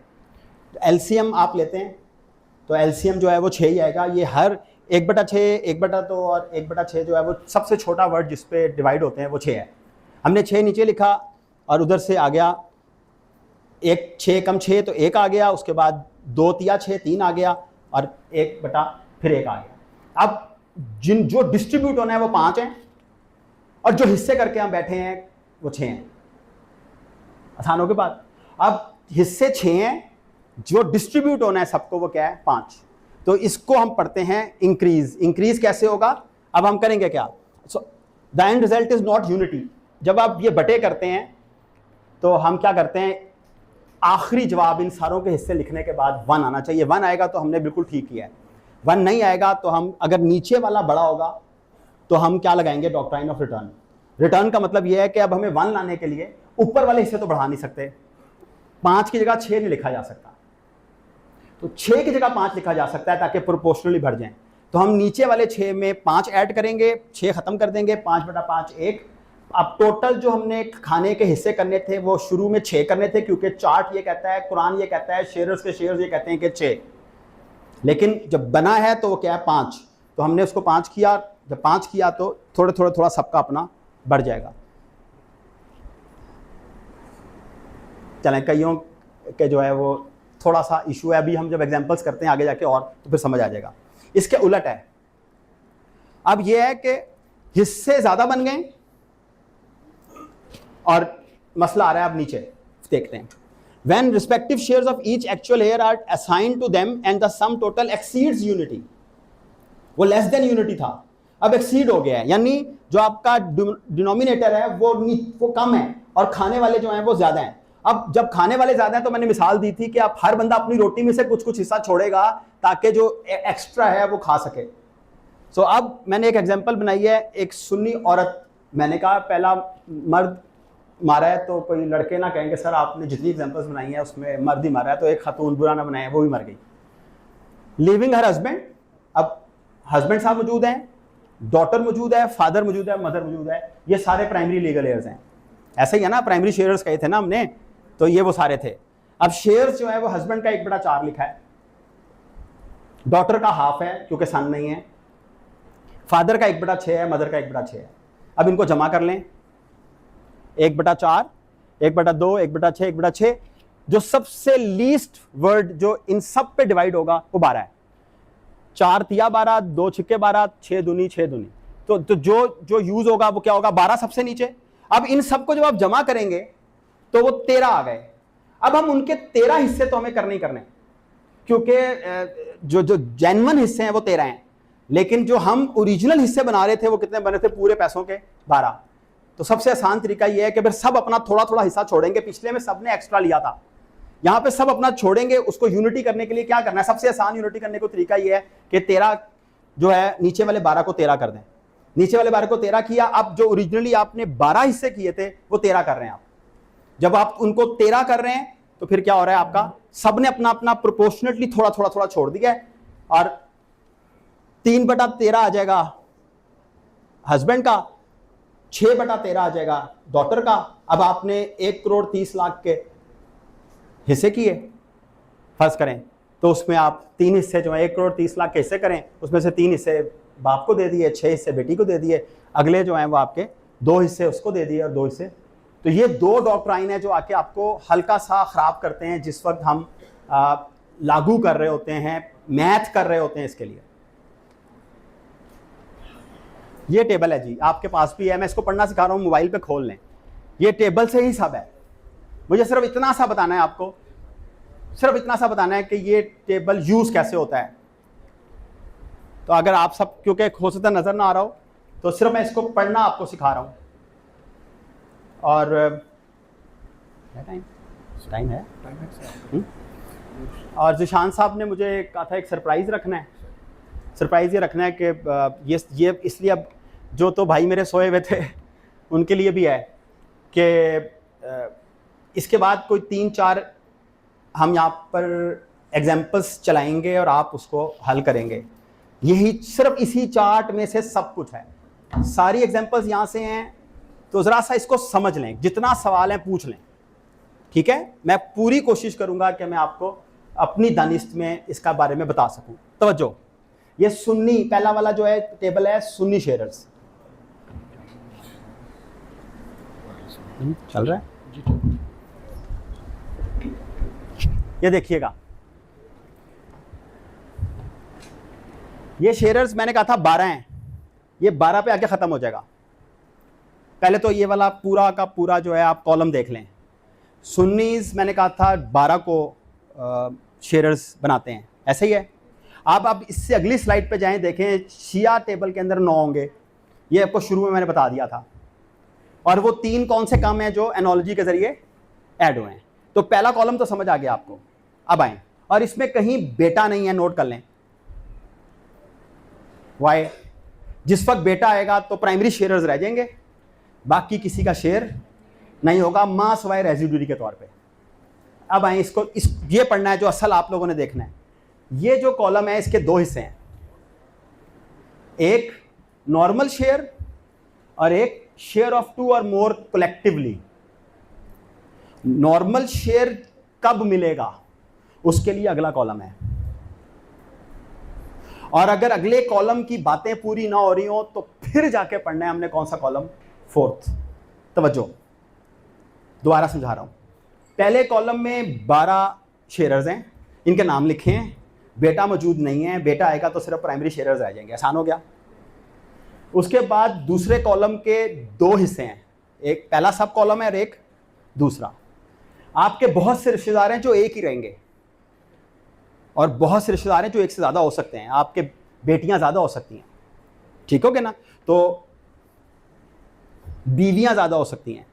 तो यहाँ पर कुछ लोग जो हैं वो ज़्यादा लिखे हुए हैं, और बहुत से लोग जो हैं वो सिंगल रहेंगे, हस्बैंड एक ही होगा, ठीक है, फादर एक ही होंगे। तो ये अब ये वाला जो नॉर्मल शेयर है ये तब लगेगा जब ये वाली रिक्वायरमेंट पूरी हो रही है, ये समझना है। ये वाली रिक्वायरमेंट पूरी हो रही है तो नॉर्मल है, और अगर प्रेपोजिशन में जो आपके सामने सवाल आया हुआ है उसमें ये पूरा नहीं हो रहा तो आंखें बंद करके अगले पे चले जाएं, वो लगेगा फिर। क्लियर है? आगे चलते हैं, तवज्जो, आसान कर देते हैं। ये देखिएगा डॉटर, ये 7वां पढ़ाने लगा हूं आइडिया देने के लिए कि इसको पढ़ते कैसे हैं। डॉटर का नॉर्मल शेयर आधा है, और एक से ज्यादा बेटियां हैं तो 2/3। लेकिन कब है? जब बेटा कोई नहीं है, जब बेटा कोई नहीं है। अगर आपके सामने मिसाल आई है कि 6 बेटियां 1 बेटा, तो ये नहीं लगेगा। अब बेटा मौजूद है तो कौन सा कॉलम पढ़ना है? अब चौथे पे क्या लगेगा? When son she becomes a residuary, और सन का आधा हो जाएगा फौरन, क्योंकि सन से वो, तो सन की जगह पे 1 लिखा जाएगा, बेटी के सामने 1/2। क्लियर हो गई? तो ये ज़हन में रखना है आपने। एक और देख लेते हैं, वाइफ या हस्बैंड को देख लेते हैं। ये देखिएगा husband 1/4 when there is a child और child of a son. Husband को 1/4 तब मिल रहा है जब बच्चे हैं। अब अगर बच्चे ही नहीं है, आपके पास प्रपोजिशन है जिसमें लिखा हुआ है हस्बैंड है, कोई सन नहीं है, कोई बच्चा ही नहीं है, चाइल्ड से मुराद है बेटा बेटी में से कोई भी, तो फिर कौन सा कॉलम लगना चाहिए? हस्बैंड जिंदा है, चौथा। तो चौथा इज़ एन एक्सेप्शनल कॉलम, और बहुत सी मिसालों में ये ज़रूर होगा, मैं जो बना के लाया उनमें भी 1-2 में है समझाने के लिए, ठीक। इधर क्या लिखा होगा आगे देखें, हस्बैंड, ये कम हो जाएगा, 1/2 हो जाएगा व्हेन नो चाइल्ड और चाइल्ड ऑफ ए सन। तो जब कोई बच्चा नहीं है तो फिर हस्बैंड का हिस्सा खुद ही डबल हो जाएगा, लेकिन हर जगह नहीं होगा। ये जो चार्ट है इसको पढ़ना है आपने। प्रॉब्लम वहां पर आती है कि जब हम आमतौर पे ये वाला हिस्सा पढ़ते ही नहीं है, हम चार्ट को पढ़ते हुए सिर्फ ये देखते हैं और हिस्से करना शुरू कर देते हैं। हमने ये देखना है कि ये जो नॉर्मल शेयर लिखा हुआ है, ये नॉर्मल शेयर की जो कंडीशन है वो 3rd कॉलम में है। वो कंडीशन फुलफिल हो रही है तो नॉर्मल मिल रहा है, और फिर आप उसको उनके सामने लिख लें, और एंड पे तो आपने जमा तफरीक ही करनी है ना, तफरीक तो है ही नहीं, जमा ही करना है। और अगर आपने ये समझा कि हर सूरत में यही लगना है, देखें एक father 1/6 when there is a child और चाइल्ड, ये सारे, लेकिन चाइल्ड नहीं है तो कुछ और है, ये समझाने की बात हो रही है। ये चार्ट को इस तरीके से आपने पढ़ना है। इसी तरह शिया फिका का चार्ट है, उसमें 9 लोग होंगे, उसमें 9 होंगे क्योंकि एनोलॉजी नहीं मानते। जब एनोलॉजी नहीं मानते तो 9 पे रहेंगे, और वो 9 कौन से हैं जिसको हमने शुरू की स्लाइडों में कहा था, कुरानिक लीगल एयर्स, ठीक। लास्ट बात,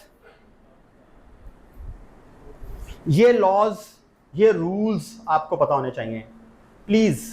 कभी कभी हम ये हमेशा एक बात करते होते हैं कि कोई भी चीज़ हो ना, वो हर वक्त हमें याद नहीं रह सकती।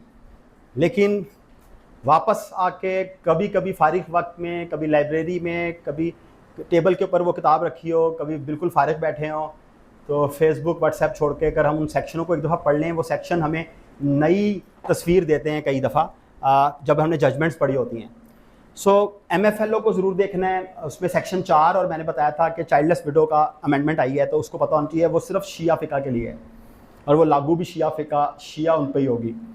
सक्सेशन एक्ट, सक्सेशन सर्टिफिकेट के लिए आपको उसका आइडिया होना चाहिए, स्पेसिफिक रिलीफ एक्ट का पता होना चाहिए, डेक्लेरेटरी डिग्रीज कैसे क्या तरीका है, CPC ऑब्वियसली आपको कोर्ट्स में जाना है तो उसका प्रोसीजर्स का पता होना चाहिए, दायर कैसे होगा, पार्टीज़ कैसे बनेगी, नेसेसरी पार्टी कौन सी है, फलां क्या है और कितने दिन में क्या करना है।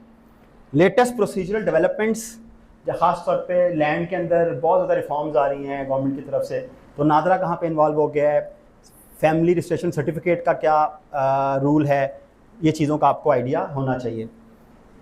कोर्ट्स के जजमेंट्स वेरी इंपॉर्टेंट, क्योंकि जूरिस्प्रूडेंस कोर्ट्स की जजमेंट से ही डेवलप होती है, जिसको आप प्रेसिडेंट्स कहते हैं। तो एपेक्स कोर्ट के फैसलों का आपको आइडिया होना चाहिए। शिया और सुन्नी पर्सनल लॉ, क्योंकि मरने वाले का जो फ़िका है बड़ी इंपॉर्टेंट हो जाती है, तो उनके बेसिक्स आइडियाज़ होने चाहिए, वो कहाँ पर किसको प्रेफरेंशियल राइट देते हैं। जैसे मैंने एक मिसाल दी चाइल्डलेस विडो वाली, जैसे मैंने एक मिसाल दी एल्डेस्ट सन का, सिर्फ अंगूठी की हद तक, तलवार की हद तक, कुरान मजीद की हद तक, अगर बाकी चीज़ें छोड़ी हैं वरना नहीं, ठीक है। तो कहीं ना कहीं रूल ऑफ रिप्रेजेंटेशन को हल्का सा वो मानते हैं सिर्फ कुछ केसेस के अंदर, माइनर के तरीके से, लेकिन सिर्फ यही 3 चीज़ें छोड़ी हुई हैं तो कोई प्रेफरेंशियल राइट नहीं है। इसी तरीके से डिफरेंस ऑफ रिलीजन के अंदर इनका थोड़ा सा चेंज है। और आखिरी वसीयत जो बेटी ने सवाल किया था, तो वसीयत 1/3 विदाउट कंसेंट भी कई एक फ़िका में लग जाती है, तो ये आपको थोड़ा सा आइडिया।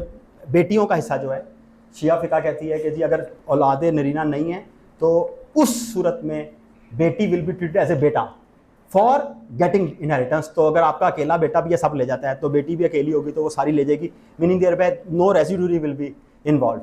वेयर एज सुन्नी फ़िका के अंदर अगर आपकी 5 बेटियां भी हैं, 2/3 लेंगी, आपने देखा वो कॉलम में 2/3 लेंगी, जो 1/3 होगा वो कहाँ चला जाएगा, रेजिड्यूरीज में, और रेजिड्यूरीज में कौन से आ जाते हैं, चाचे और बाकी रिश्तेदार। तो आपको थोड़ा सा इसका आइडिया होना चाहिए। कॉन्टेस्टेड केसेस के अंदर ऑब्वियसली जो सबसे इंपॉर्टेंट चीज़ होती है दैट इज़ एविडेंस, तो जो साबित करेगा वही होगा। कोई सवाल? क्या? किसकी? हाँ हाँ, बेटे से हाफ। सुने, मैंने ये कहा था कि फ़र्ज़ कर लेते हैं एक शख्स है, उसकी 2 बेटियां हैं, आसान हो गया, और मरने से बिल्कुल पहले उसका एक बेटा पैदा हो जाता है। अब उसके टोटल वारिस हैं 2 बेटियां 1 बेटा, तो बेटे का 1 लिखेंगे ना, तो बेटियों का हाफ लिखेंगे, तो फिर उसका आप बटे बना लेंगे। बात समझ रहे हैं? सो बेटी बेटे से हाफ लेगी, क्योंकि बेटी का हिस्सा बेटे से हाफ है, ये मैंने कहा था। मैंने ये कहा था प्यारे बच्चे, ये देखो इस पूरे 12 में कहीं बेटा लिखा है? तो बेटा तो है ना। तो जब वो साहब आएंगे दंदनाते हुए ढोल बाजे के साथ, तो फिर प्राइमरी शेयरर्स रह जाएंगे। प्राइमरी शेयरर्स मैंने पीछे की एक लिस्ट में पूरा बताया आपको कि आपके माँ बाप, आपकी बेटी और आपका स्पाउस आपके प्राइमरी शेयरर्स हैं। तो ये बेटा आते साथ ही खुद कुछ धमाका करेगा, वो खुद कुछ धमाके में खुद बच जाएगा, 8 लोग मार देगा, उनको कुछ नहीं मिल रहा। कहानी समझ आ रही है? मैं इससे आसान नहीं समझा सकता।